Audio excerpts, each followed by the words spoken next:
actual analysis of Gonstead, I'm just going to run through the tables quick. So I'm going to have Patrick demonstrate. I'm not going to demonstrate how to get on them.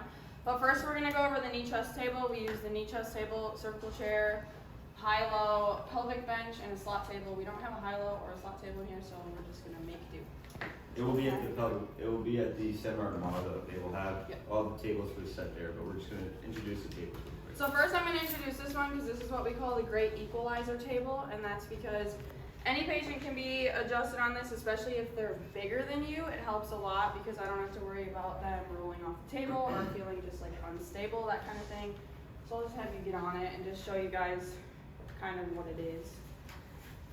So any bone from the coccyx to the atlas can be adjusted on this, and this table is going to be more for the P to A thrust rather than rotation and like wedging. We obviously adjust that on here too, but the P to A component of the adjustment is going to be really great on here because we can push through right to the floor and I can get my body weight directly over him with that one. P to A meaning posterior to anterior, sorry, because the first part of our misalignment is a P. I'm sure you guys know that and care. Okay, cool. So that's this table. Really great, especially. Sorry. Are you okay? That's this table. Great equalizer, especially me as a smaller doctor. Whenever I get patients, like, I don't know if you know Devin, he's like 7 feet tall. It's great to adjust them on this. And then we can also put babies and small children just like on the headpiece and use it as a little, like, would be a slot table for me. So next, you want to do cervical chair? Sure. Alright, next we do cervical chair. So in this chair is where we're going to do all of our cervical adjustments and then the upper dorsals as well, just whatever you're kind of comfortable with. So the reason that we use this chair is because you have to understand the facet angles of the cervicals are like this. So if we're putting the patient supine and trying to adjust the cervicals, we're not really getting that I to S lift to get it up and onto the disc. Does that make sense? So this chair is just really to get that I to S drive, P to A drive, rather than putting them supine, because if you put them supine, you really have to try and get under it, which is pretty much not possible. So that's why we use this one. This pelvic bench is way too high, but this is the bench that we use for pushes and pulls, like when you see people do side posture, that kind of thing. Usually you want it around your patella. Again, this one's too high. I think they use it as an exam table in here. But that's just another way of adjusting the lumbopelvic region and also the sacrum. You can do it on here or here. It also comes down to doctor preference, patient preference, and the biomechanics of the patient is huge. Like if they have a hyperkyphosis or hyperlordosis, we need to try them out on different tables just to see what we can really set and what's more comfortable for them. And then we don't have the high-low in here, but that's also a table like this, kind of. But it has a swing away piece, so we're not, when we're adjusting in the prone position, we're not jamming them into the table and their ribs are getting basically crushed by the table. So it has that swing away. Also great for pregnant moms. It relieves a lot of pressure off their back, just like that. Pregnant moms love that table. Have you guys seen the table that goes up and down? Yeah. It's that, except that instead of it being a drop, like you'll see a lot, it just has a piece in this region that just kind of swings away. It just so like gives. Yeah. So it just is, it's similar to that, except a little more stable for patients that are super flexible. Yeah. So that and the high-low, and then the slot table, you want me to go over that? Yeah. So the slot table is basically just like this, except this slit basically goes all the way down, and that's just, again, to allow the spine to have some movement through there. So again, we're not jamming the ribs. It has a little bit of give, rather than adjusting just on this hard piece. So those are the main prone adjusters. This one's side posture, and then obviously cervicals. Yeah, and you guys, we're gonna go through each one individually as the club goes on. This is just a brief introduction so you get used to seeing these tables. But each club, like next club we're going over pelvic bench, and that's right after Dr. Johnson's pelvic bench. So we get a lot of pelvic bench in the early parts of this club. And then we'll go through every table much more slowed down and explain. So what we're gonna go over now is just what is our analysis. So that's probably the thing that differentiates at least our technique from a bunch of other techniques is our analysis.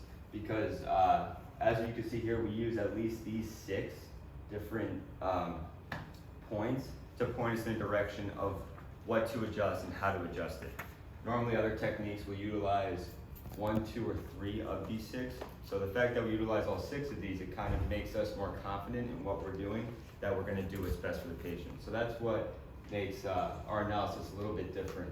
So what I'm going to start with is our case history. So every time you have a patient come in, you're listening to how they present, right? You're listening to their complaint, and you're trying to, in your head, see what are the possible differential diagnoses of which bone is causing this. So when you have it, then talk about your case. Have you guys heard of sympathetic and parasympathetic nervous system yet? Have you learned that? Okay. So what is sympathetic? Fight or flight. Okay, so kind of like the gas, right? And then parasympathetic is the opposite, the rest or digest. So in the spine, we find that sympathetic subluxations are in the region of C6 to L5, okay? So a sympathetic subluxation means that that fight or flight is not actually performing the way it should, and there's not a balance of rest and digest and fight or flight. So if this is the problem, that means that there is too much relaxation, and that can be from the nerve to the endocrine glands, not enough secretion of a bunch of different hormones. So hypothyroidism, diabetes, all of these things you can actually see. And that's what made Dr. Gonstead really famous, because he was able to figure out all of these things that were not just back pain. It was a lot of really interesting cases like diabetes, like I said, hypothyroidism, all these things that you'll learn in this school. You'll actually see that if the nerve's not functioning right to that organ, it's not going to function as well.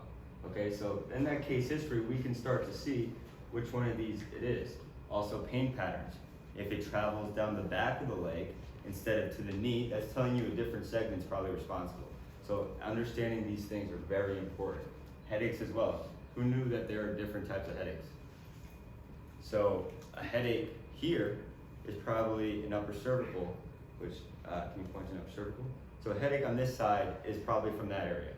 A headache behind an eye is actually coming from this area. So knowing the different headaches and how they present are actually very helpful to narrowing you in on all this. So as we continue to go through these, you'll get more and more used to this terminology and being able to help people, because a lot of times people say headaches are just upper cervical and we're just going to adjust that. That's not always the case. So being able to notice the difference is very important. You'll help a lot of people that way that other people can't. Next part of it, and you guys are going to practice these parts, these 4 parts today after we briefly explain it. So static palpation, that is, so Gonstead is always skin on skin, right? I don't know if we've said that yet or you guys have heard it. So we gown the females and the males take their shirt off, so they gown based on whatever is comfortable for them. But that allows us to touch their skin. The reason why that is because the skin and the nervous system come from the exact same embryological layer when you're developing. So when there's dysfunction in the nervous system, it also causes dysfunction in the skin. So that's why touching the skin is so important. So pitting edema would be, you just sit right here facing them. Facing them? Your back facing them, sorry. So pitting edema, we will find, again, she's going to be in a gown, but we're going down the paraspinals like this. I'll do it in the low back so you can see. So we're going down the paraspinals like this, and you'll feel a spot where it just dips in like a bruise on an apple. Have you ever felt that? How it's just a little bit softer than the rest? So that spot, that's the pitting edema, and that is also very indicative of a problem at a segment, okay? Then also abnormal skin texture. So if you feel one side of the spine is smooth and the other has like a tacky feel to it, that again is telling you that there is dysfunction at that area. So knowing this, you can kind of start to narrow down which spots are the problem between those two. Then instrumentation. Have you guys ever seen these instruments yet before? Yeah? You guys? Yeah, so you guys didn't care, right? Awesome. So yeah, these instruments, we use them on every visit, and this is kind of our general scan. What I suggest, until you can actually get used to reading this, the static palpation will always match up with the instrumentation as well. So I start with the static palpation until I get better at this, start feeling for that sticky skin, that pitting edema, and then that'll tell me to at least mark that area. And when I scope, I'll be able to locate it a little bit better. Because it's hard to read this, but don't let that deter you from using it, because this is probably the only instrument that can actually help you find where there's nerve dysfunction going on. Okay, the rest is just feeling, and you can't really feel the nerve. You can feel the skin, but that also can be a patient that's sweaty coming into your office because we're in Florida, right? So you have a bunch of different things that can happen. But this is really cool. There's a bunch of science behind it. So it's really, when we're going down the spine, which you guys will practice after we break up, we're gonna practice all these. So you're going down the spine, right? And then when you're in this part of the region, you're gonna keep the probes wide because you can see where the nerves come out. See how they come out wide? Right? Down here, they come out thinner. So it's a little different than how they teach you in school. They teach you wide down low, narrow up, right? But for just looking at the anatomy, it makes more sense to have narrow down and wide up. So that's because we're trying to see where the nerve root exits. So we're going to be scoping the patient like this. And the reason why this works is because it's detecting the change of temperature from side to side. When there is a subluxation out of bone, that causes chemical mediators that you'll learn through school as you keep going on. These chemicals are called substance P and CGRP, and that's also in your packet that we gave you. Those two chemicals make this nerve hotter than this nerve. So that is why when we do this, we'll see a sharp deflection when we pass that exact nerve. So it makes a lot of physiological sense, and only a half a pinch of salt worth of edema is enough to reduce the function of a nerve by 60%. So think about only a half pinch of salt. That's how much is needed to just affect this nerve by 60%. So it doesn't take a lot. So that's why using that instrument is very helpful. Next we have visualization. So that is watching a gait analysis when people walk back and forth. You can see whether or not it's a pelvis problem, a lumbar problem, a sacrum problem, or even a lower extremity problem just by seeing them walk. Because you'll see normal fluid motion, but if there's one spot that's not working right, that will stick out like a sore thumb, okay? You also see posture, just normal posture. If someone's standing like this, there's probably a good size, there's a good chance there's a wedge on the side that's open, right? So you guys can also use that as well. We also hear about hypertonic muscles, right? You guys all see all those muscles that are very tight and bulged out. That could mean two things. That could mean that the nerves, those muscles are not working right, or it could mean that it's trying to stabilize a joint that's moving too much, okay? So you have to be able to notice the difference, and that's where our palpation comes in after that. So then a hypotonic muscle, and you see it atrophy that area, that's also a certain thing that's telling us that we have not good nerve conduction, okay? Motion palpation, you guys have all done motion palpation in classes, right? So that basic extension, rotation, lateral flexion, okay.